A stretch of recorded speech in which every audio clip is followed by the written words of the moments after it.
para ibu dan bapak, saudara-saudari, teman-teman muda, anak-anak yang terkasih, yang putri, yang kakung, para frater, suster, bruder, romo, dimanapun saudara-saudari berada.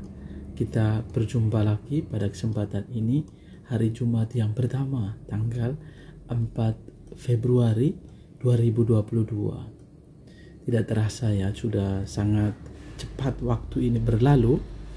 Namun kita bersyukur untuk berkat Tuhan di dalam situasi kita saat ini, situasi COVID yang semakin naik, namun juga karena situasi dunia yang berbeda saat ini.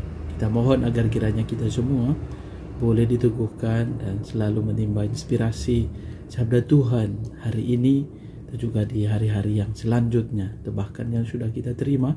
Kita mau bermenung bersama, menimba kekuatan agar mampu memperoleh peneguhan dan jauh dari itu berjalan dalam kehendak Tuhan. Hari ini dalam Kisah bacaan yang pertama, kitab Putra Sirak bab 47 ayat 2 sampai 11. Itu dikisahkan bagaimana kehidupan Daud itu sendiri ya. Dia seorang yang sungguh luar biasa. Dia mengalami semua pengalaman manusiawinya. Dari pribadi yang punya keberuntungan, juga kemalangan, juga berkat yang luar biasa, tapi juga kutuk, namun juga hasrat cintanya dan kesetiaan Daud. Yang lebih dari itu adalah kesetiaannya kepada Allah, dan ia mau berbalik atau bertobat dari kelemahannya, dosa-dosanya, dan ia bertobat dan memuliakan Tuhan. Dan ia mengungkapkan, mulialah Allah penyelamatku, karena ia mengalami pengalaman diampuni, dikasihi, dicintai, diberkati oleh Tuhan sendiri. Dan pengalaman ini sesungguhnya kembali ke dalam diri kita sendiri. Bagaimana kita mampu melihat pengalaman hidup kita sendiri. Tidak untuk menyombongkan diri, tidak untuk menganggap rendah diri, tapi jauh dari itu adalah mensyukuri Allah yang kita imani adalah Allah yang sungguh memberikan daya ubah atau memberikan kehidupan. Daud mengungkapkan kidung pujian dalam Mazmur, kitab-kitab Mazmur. Itu adalah pujian-pujian Daud yang sungguh mau mengungkapkan pujian atau kidung karena Allah yang ia muliakan, Allah yang menjadi penyelamat, Allah yang sungguh memberikan setiap pengalaman yang mampu mengubah hidupnya. Dan inilah apa yang dialami oleh Daud sendiri. Jalan Allah itu sempurna, janji Tuhan adalah murni. Dia menjadi perisai bagi semua orang yang berlindung kepadanya.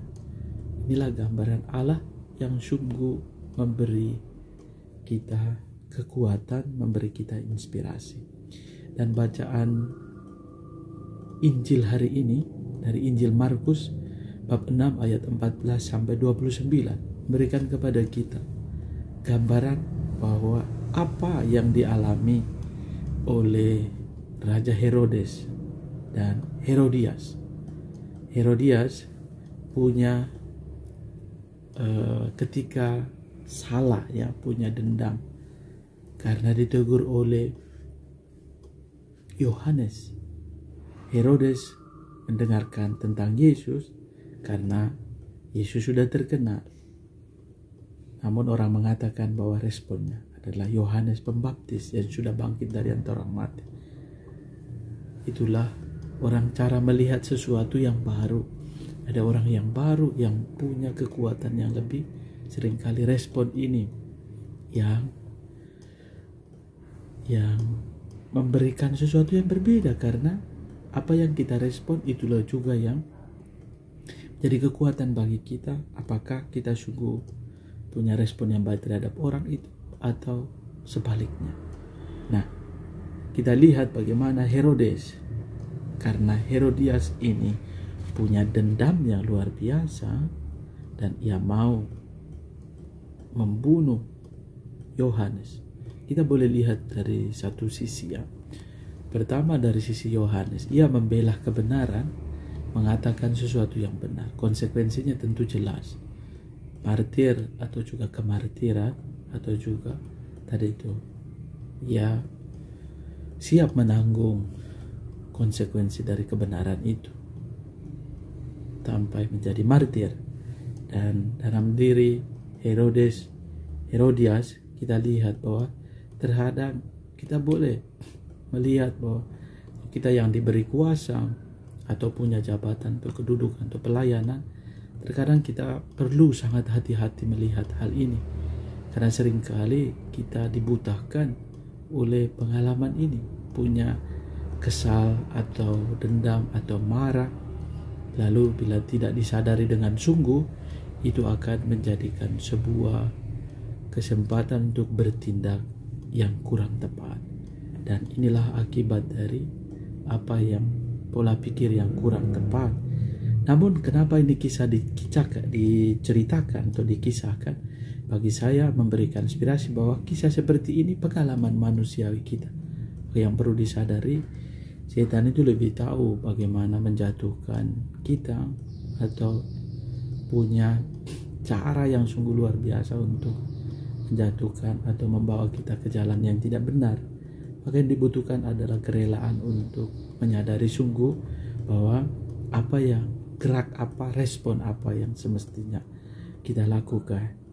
Dan dalam diri siapapun kita perlu memandang sesuatu yang baik dan membela kebenaran, itu konsekuensinya ini. Kita lihat ya bahwa sadis sekali ya, karena dendam atau karena tidak suka ditegur, lalu respon ini apakah responku baik?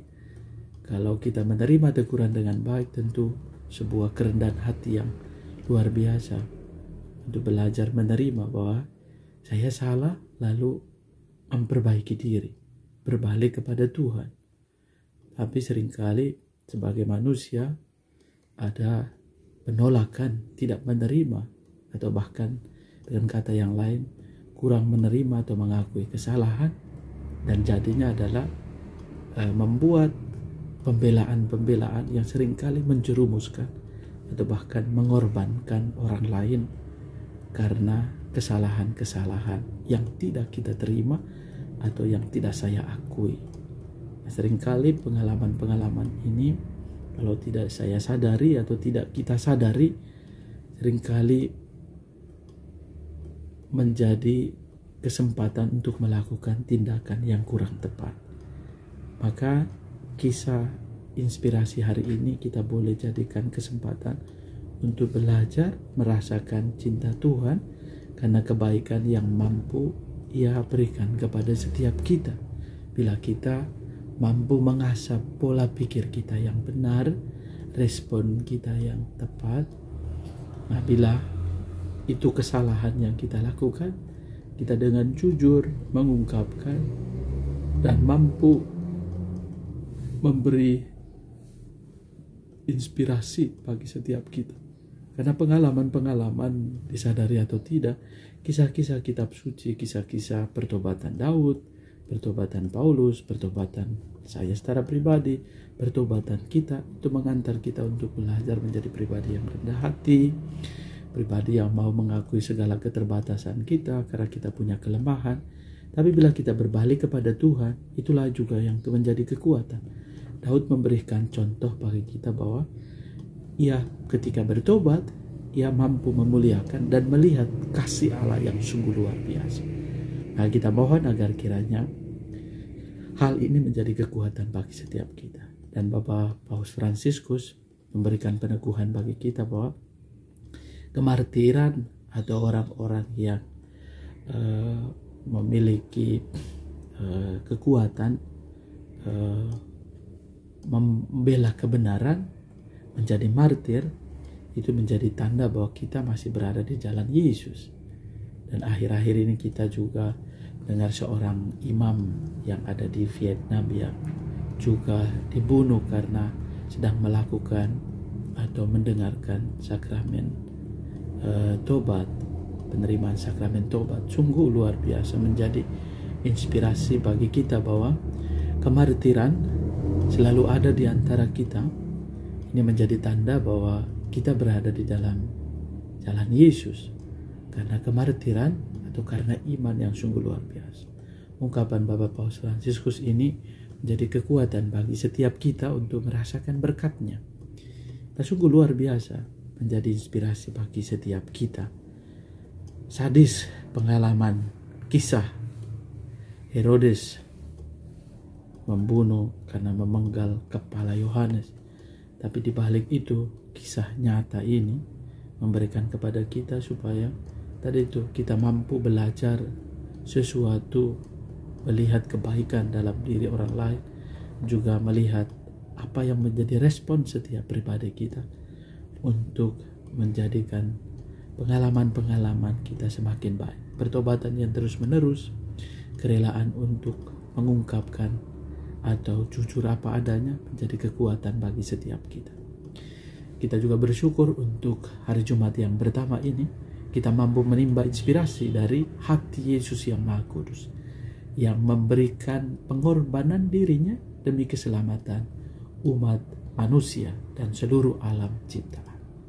Semoga berkat Allah yang Maha Rahim turun atas kita semua yang merayakan hari ulang tahun kelahiran, juga yang merayakan hari ulang tahun pernikahan, juga mereka yang sedang dalam proses pemulihan karena sakit, juga situasi saat ini yang menderita virus COVID-19, Omikron, dan semua proses para tenaga medis. Dan kita semua turut ambil dalam proses pemulihan dunia ini. Kita semua diberkati oleh Allah yang Maha Kuasa, Bapa, Putra, dan Roh Kudus. Amin. Tuhan memberkati.